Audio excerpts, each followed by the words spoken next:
David writes this psalm, and he writes it from an understanding that not everybody that gathered at the tabernacle to worship was sincere in their walk with the Lord or with their worship. He found that people were talking bad about him. They were lying about him. They were kind of, trying to tear down his character and his nature. He realized that some people would come to church even in the midst of open disobedience. And yet what was happening is they were coming to the tabernacle to worship the Lord. And so he kind of poses and addresses a question I think that we all have, and that is this: how would you walk by faith, or how could we walk by faith when someone who has hurt you or was talking bad about you showed up at church? Right? We say our doors are open to everybody, but what if it's the person that hurt you? How would you worship the Lord in the midst of that? You see, that's exactly where David was. That's what David was experiencing. He was going to the temple to worship the Lord, but the people that were speaking against him showed up. He would see these men face to face. He would see them bringing their offerings. And what did it do? It deeply grieved him. It forced him to have to make sense of the situation. It forced him to try to figure out, okay, God, how can I respond in light of these circumstances when I'm faced with these people? Now, some people suggest that this was the time when Absalom was trying to take the throne, and people were lying about David in 2 Samuel chapter 14 and 15. So you can now imagine if that was the case, when it's your family members that show up. How do you do it? How do you deal with that? How do you deal with these hardships and the reality of that? Truth is, we don't know when this happened, but what we can piece together is the fact that David found himself face to face with his accusers, but yet he still chose to live by faith. How did he do that? And that's really what Psalm 26 is all about. It shows us how David could trust the Lord with three very important things, being a model for us of how we should respond when those who have hurt you show up, because it's bound to happen. And so Psalm 26 verse 1, the first thing that we're going to see is that David trusts God's judgment to lead to his stability. And we're told this is the title. It says, a prayer of David, or a prayer for divine scrutiny and redemption, a psalm of David. In verse 1, David says this. He says, vindicate me, O Lord, for I've walked in my integrity. I've also trusted in the Lord.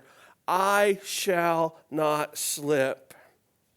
David starts this psalm with a cry for vindication. He says, God, vindicate me. Others translations put it this way: Lord, judge me. Now you would think if you had accusers accusing you, you wouldn't say, Lord, judge me. You would be like, Lord, judge them. Like, they're talking bad about me. But that's not what David does. David takes a step back and he realizes, okay, that if he's going to be able to keep going, if he's going to be able to walk by faith, he needs God to judge him. The word vindicate means bring to justice. He needs God, and this is what David is saying here. He's saying, I'm facing my accusers, but I'm making the choice today, God, to have you be my defense, to have you defend me. It's really easy to take matters into our own hands. But if you're like me and you attempt to do that, you tend to make a bigger mess. David says, God, vindicate me, bring to justice, Lord, defend me. David was asking God to defend his reputation. Now, was David perfect? No. But yet with confidence, he's asking the Lord to judge him. And it's not out of fear. I think many of us don't ask God to judge us because we're afraid of how he might judge us. But David, with confidence, I mean, to me, verse 1 just exudes with this confidence of David saying, Lord, I need you to be my defense. I need you to judge me. But David was able to do this for two reasons. And he lists those there. He says he's able to do that because the way he walked in integrity, which means in purity and innocence. But he also trusted the Lord, meaning he trusted Jehovah, because that's the word for Lord there, the self-existent one, the covenant God of Israel. He trusted the God who, even when he was having lapses in his faith, even when he was failing, even when he was making mistakes, he trusted that the Lord would be the one who would defend him, because it's the Lord alone who can make him pure and innocent. And that's what he trusted. He wasn't afraid of God's judgment. Why? Because he knew something about it. He knew that Jehovah's judgment would lead him to a place of stability. That's what he says. I shall not slip. I shall not slip. God's judgment in David's life led him to this place where he would be secure and stable and understanding who God was. Now again, think back to the exiles. The exiles that were in Babylon, which is when this book was compiled, to encourage them. So here you are, you're an exile in the midst of being judged, in the middle of experiencing God's judgment. Your accusers are all around you, the Babylonians. How would these words have sounded to them? Were they encouraged? I'm sure they were. This psalm would have been an encouragement to them, because it would show them that they could still walk in integrity and trust in God's faithfulness, even though they were not in their land, even though at the time leading up to their exile, they were disobedient to God. You see, what it showed them is that God hasn't given up on them, and so they shouldn't give up on God. God's judgment leads us to stability. God's judgment in our life reveals those things in our life that kind of make us waver. And it enables us to stand securely and firmly on his grace and his mercy and his love. Even when people are accusing us. Now, let's just be honest. We've all been accused of something in our life, haven't we? And yet we get worked up over it. But if we're truly honest, if we're like, all right, Lord, judge me, what we will see is this. We've done far worse than what they're accusing me of. What we should do is rejoice. God, I'm glad that that's all that they see. That's the only thing that they're getting. Thank you. But God, don't let me look at it as something that I'm okay with or you're okay with. Reveal it to me so that we can deal with it, so that I could stand firm and still follow you. You see, what David understood is that Jehovah still loves him, and he still loves us. And God still wants us to walk by faith, trusting that his judgment of our sins is final. There's nothing that can separate us from the love of God. There's nothing that can keep us from coming to him time and time and time again. So let's walk by faith, trusting that Jesus took all our failures and nailed them to the cross, that he was buried, that he rose again, to make it so that we could have confidence in the covenant that he made with us, that he established, that he confirmed and sealed. A covenant that ensures us that if we walk with Jesus, we will not slip, even when we're face to face with our accusers. Verses 2-8 shows us that that David trusted in God's loving kindness. In verse 2 it says, "Examine me, O Lord, and prove me. Try my mind and my heart, for your loving kindness is before my eyes. And I have walked in your truth. I have not sat with idolatrous mortals, nor will I go with the hypocrites. I have hated the assembly of evildoers. I will not sit with the wicked. I will wash my hands in innocence. So I will go about your altar, O Lord, that I may proclaim with the voice of thanksgiving and tell of your wondrous works. Lord, I have loved the habitation of your house and the place where your glory dwells." Man, David had a way with words, didn't he? But here he starts by saying, first he says, "Vindicate me," and now he says, "Examine me." God, be my defense, but now examine my life. You see, when we trust the Lord to be our defense, I think we can take that next step, which says this: God, I need you to examine my life. Because when we say that, what we see here is it carries with it the implication that David knew that he was unable to defend himself or had chosen not to defend himself. And so he's asking God to examine him, to show him. You see, if David was not trusting in God or walking rightly, he probably wouldn't want God to examine him, would he? But he wanted God to show him if there was anything in his life that was keeping him from walking the way that God wanted him to walk. He's asking God to teach him how to walk properly, how to walk by faith. The word examine here, it refers to the testing of metals to determine their value. So when a goldsmith would heat up that and put the gold in it and the gold would melt, the impurities would come to the top and then they would remove the dross. And so what David is saying is he's saying, turn up the heat and remove from my life those things that are impure, those things that are keeping me from experiencing the fullness of who you are. I asked a jeweler one time, I said, how do you know when gold is pure? And you know what they said to me? They said, you know that gold is pure when you can see your reflection in the gold.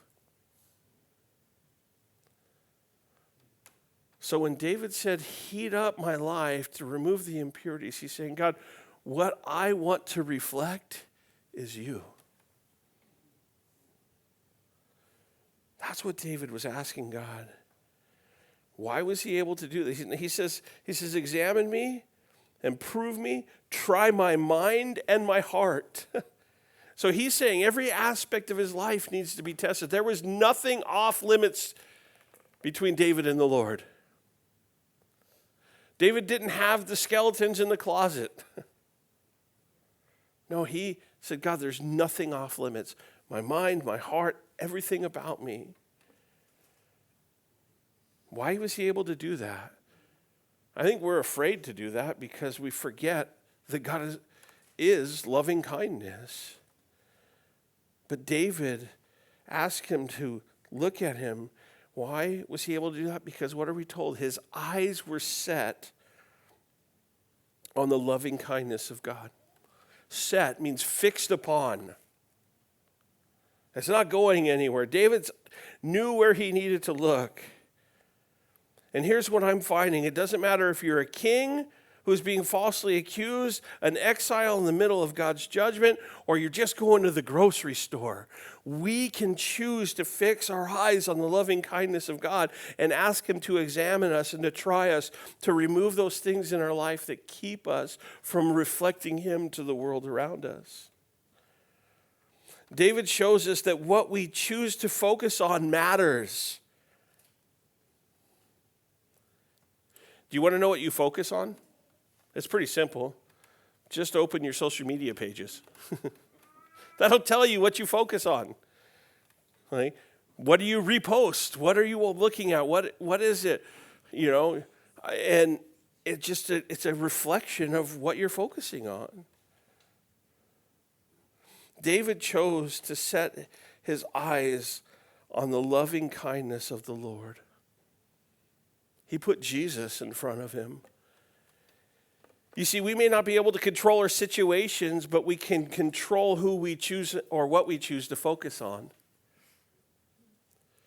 That's one of the things that you learn at camp real quick. Every day is going to be a new day, and you literally never know what you're going to step in that day. You never know what's out there. You never know what's going to happen. I've been called a hippo, and I've been called an angel all in the same time. And that was just at lunch. From the beginning to the end, you just never know what they're going to say. You never know what you're going to see. You're never going to know what noises you hear or smells you smell. Yeah, that's enough of that one. But you just never know. But that is such a picture of life. Life is full of uncertainties, and we can't really kind of play that whole script out in our mind, and it never goes the way we want it to. But we can choose to focus on the loving kindness of the Lord. As the world is kind of nuts, if you haven't noticed. But you know who's never changed? God. Jesus is the same yesterday, today, and forever. The same loving kindness that David trusted in is the same loving kindness that you and I are trusting in.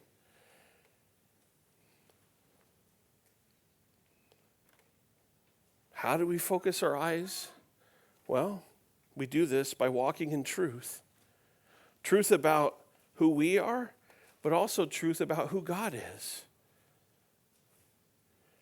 You see, David also made a choice not just to focus his eyes on loving kindness, but he also chose where he was going to sit, where he positioned himself. He says, "My eyes are ever before you. I have walked in your truth, but I have not sat with the idolatrous mortals." He chose where not to sit. Why? Why does he point that out? Because it's easy to just kind of go with the flow. Know this, any dead fish can swim downstream. It can, just happens all the time. But Psalm 1 tells us this, "Blessed is the man who walks in the counsel, or who walks not in the counsel of the ungodly, nor sits in the paths of sinners, nor sits in the seat of the scornful. But his delight is in the law of the Lord, and in his law he meditates day and night. He shall be like a tree planted by the rivers of water that brings forth its fruit in its seasons, whose leaves also shall not wither, and whatever he does shall prosper. The ungodly are not so, but they are like the chaff which the wind drives away. Therefore, the ungodly shall not stand in the judgment, nor sinners in the congregation of the righteous. For the Lord knows the way of the righteous, but the way of the ungodly shall perish." Where are you sitting? Where are you positioning yourself? Now, did David always sit in the right seats? Well, we know the answer to that is no. David occasionally fell, as we all do. But loving kindness was his focus, causing him to walk by faith. And when he needed to change seats, he changed seats. So just because you're maybe sitting where you shouldn't, doesn't mean you have to stay there. It's okay to get up and change seats. But they might be offended. Who cares? But maybe that'll impact them. Maybe that'll make a difference in their life. Maybe watching you change your direction and change your seat is what those people need to say, hey, where I'm headed is not the right way, but the path that they're choosing to walk, I want to follow them. That's the right path. Yeah, David occasionally fell, but he got up and he walked by faith. He allowed God to cleanse him. He had God judge him. He had God defend him. He had God cleanse him. He trusted the loving kindness, and he moved when he needed to. You know what else he did? He kept going back to the tabernacle. He kept going back even though he knew he would find his accusers there. He found his accusers there trying to hide their sin. David went to the sanctuary to worship God because it's at the tabernacle where he experienced the grace and mercy of God. He glorified God where? At the place where God's glory dwelt.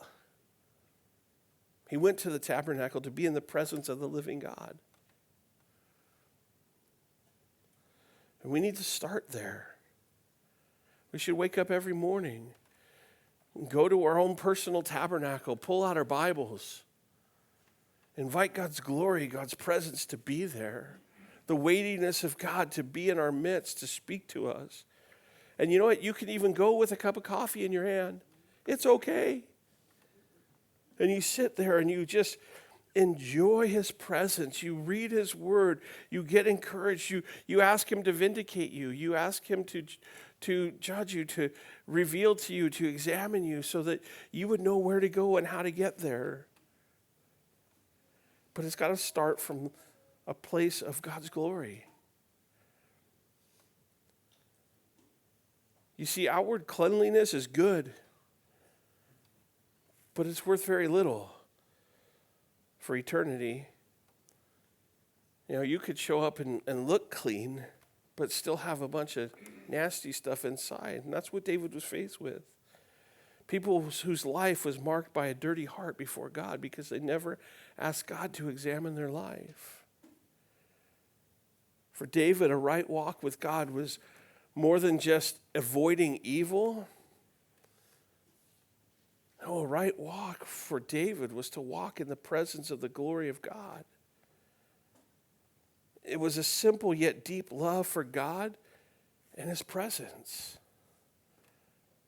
David loved the tabernacle because of what it represented. It represented the place where the glory of God dwelt. And he loved being in God's presence because he knew something special about that presence. It's the place where God would show him his loving kindness, where he'd lavish him with his grace and his mercy. The presence of God was on full display in the tabernacle, in his loving kindness. You see, David had the tabernacle. It's gone. The Jews had the temple, both of which are no longer around. But here's the beauty of it. Both the tabernacle and the temple pointed us to Jesus. It's a beautiful picture of Jesus. In John 1:14, and we're told this, and the Word became flesh and dwelt, which is the word tabernacle, among us. And we behold his glory, the glory of the only begotten of the Father, full of grace and truth. Guys, we can experience the fullness of the glory of God in the person of Jesus Christ. As we sit with him with his word open, as we surrender our lives to him, as he tabernacles with us, full of grace and truth to keep us going. You see, we can all trust Jesus. Why? Because he embodies grace and truth, which is a beautiful way to define the loving kindness of God that we can trust in. So what are you looking at? Where are you sitting? How close are you to the glory of God? And the last thing in verses 9 through 12, David trusted in God's redemption. And this is what gives us hope. And he says, do not gather my soul with sinners, nor my life with bloodthirsty men, in whose hands is a sinister scheme. I just like the way he wrote that. It's a sinister scheme.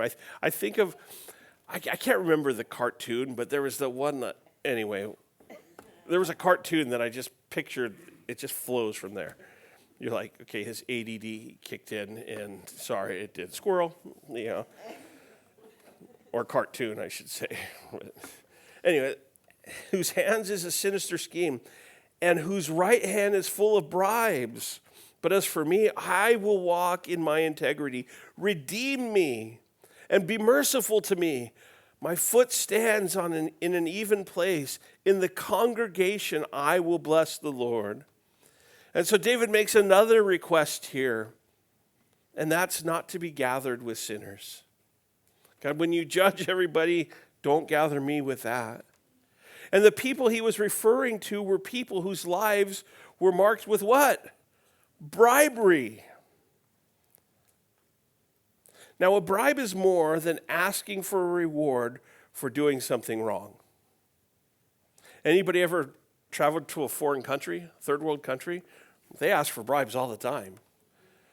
And sometimes it's easy. I'll just give them a bribe and I'll keep going.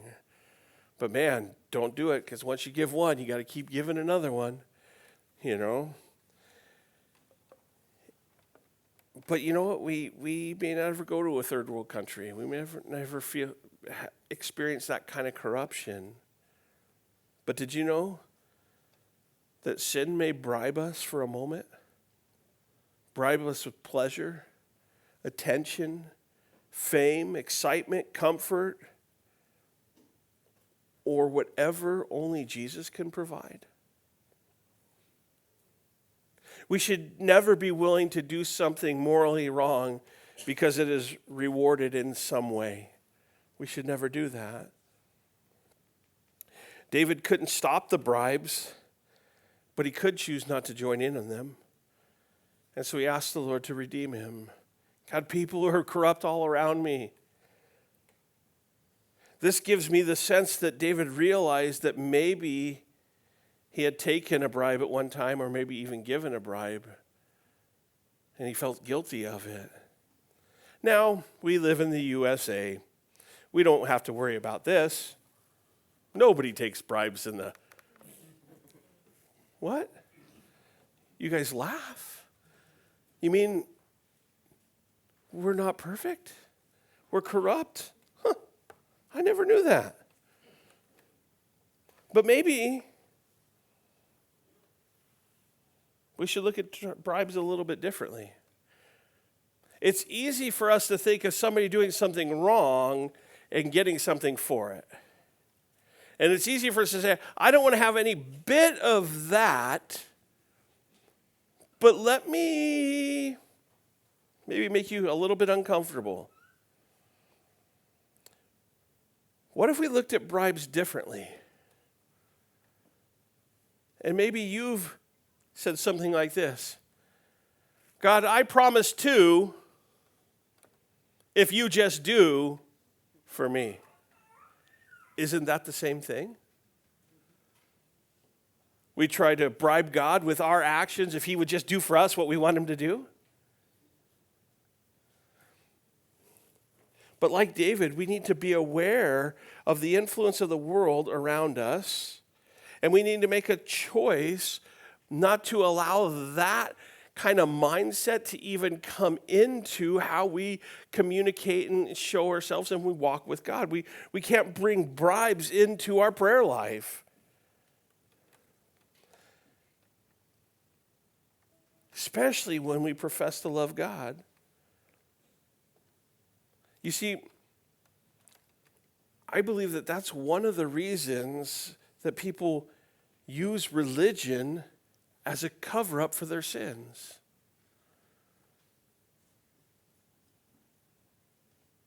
But to remain faithful, what we need to do is we need to ask God to be merciful to us and help us to maintain our integrity.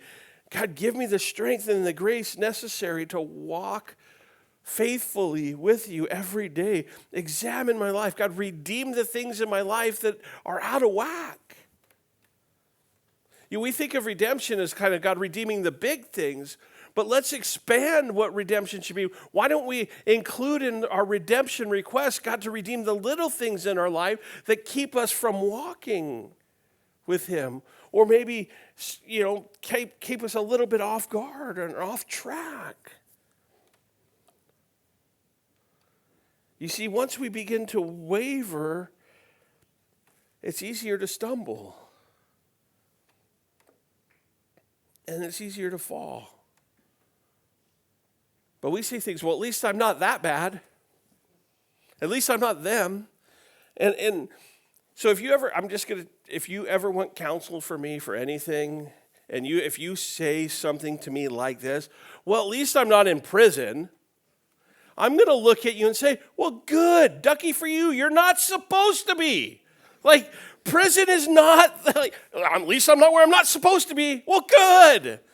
Like, that bar is this low. Like, that's your standard. Like, man, we got to raise our standard a little bit. You know? But what does 1 Corinthians 10:12 tell us? He says, therefore, let him who thinks he stands, I think we could reword it, let he who thinks, well, at least I'm not in prison, take heed lest he stumble and fall. No, we got to be careful. You see, David says, I was standing on level ground. Where was that? Well, that was in the congregation. This is why it's important for us to gather. That's why it's important for us to be at church, because we need each other. We need each other to hold each other accountable, to look out for our blind spots, to see if where we're headed is the wrong direction or the wrong way, or if there's something in front of us that's going to cause us to stumble. And usually it's the people that have gone before us and stumbled on those same paths that can come and speak into our life. So when God redeems us, what he's doing is he's redeeming even those choices that at one time have caused us to stumble, and he uses them for his good to keep other people from going down the same path that you went down. But if we're not sharing our life together, that'll never happen. This is why the writer of Hebrews in Hebrews 10:23-25 says this, let us hold fast the confession of our hope without wavering. For he who promised is faithful. And let us consider one another in order to stir up love and good works, not forsaking the assembling of ourselves together, as is the manner of some, but exhorting one another, and so much more as you see the day approaching. Guys, we need to be together. You know what? I am grateful that we can live stream, but that does not substitute the gathering together of the brethren. We have to be rubbing shoulders. You want to know why we eat so much? It's not just because I'm Portuguese. It's because everybody loves a good meal. And conversations happen around food. We share our lives with each other. I think, again, we should probably eat more. We should just open an all-you-can-eat buffet, have it open 24/7, and all dine here. Hey, that's a... You going to manage it, Reese? But anyway, here's the deal. In this psalm, David shows us that when we know the Lord's nature, we can trust his judgment because it reveals his loving kindness and his ability to redeem. You see, David had an appropriate resolve, but even more, he had an appropriate trust in a God who loved him. He could only walk in integrity because God had redeemed him and God had been merciful to him. And he was trusting Jesus to keep him on that path. And so, guys, I just want to encourage you with this. Keep walking. Keep walking, because today might just be the day that next step is when you get to watch those walls you hope would tumble down come falling around you, where you can experience the glory of our covenant God who loves you.